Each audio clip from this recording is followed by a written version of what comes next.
தொழில் நகரமான சிவகாசி ஸ்ரீவில்லிபுத்தூர் சாலை சாட்சியாபுரம் ரயில்வே மேம்பாலம் அமைக்க வேண்டும் என்பது சிவகாசி மக்களின் நீண்டகால கோரிக்கையாக இருந்து வருகிறது. இந்த நிலையில் கடந்த ஆண்டு ஜூலை மாதம் ரயில்வே மேம்பாலம் அமைக்கும் பணிகள் என்பது துவங்கியது.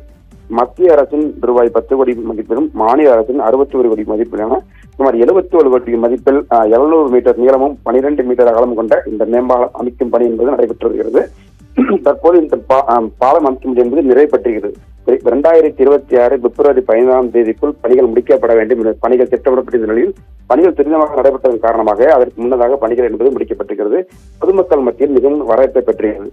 பாலம் அமைக்கும் பணி, சாலைகள் அமைக்கும் பணி முழுமையாக நிறைவேற்ற நிலையில் தற்போது பாலத்தின் இரு தடுப்பு சுவர்களும் மின் விளக்குகள் அமைக்கும் பணி என்பது இறுதிக்கட்ட பணிகள் நடைபெற்று வருகிறது.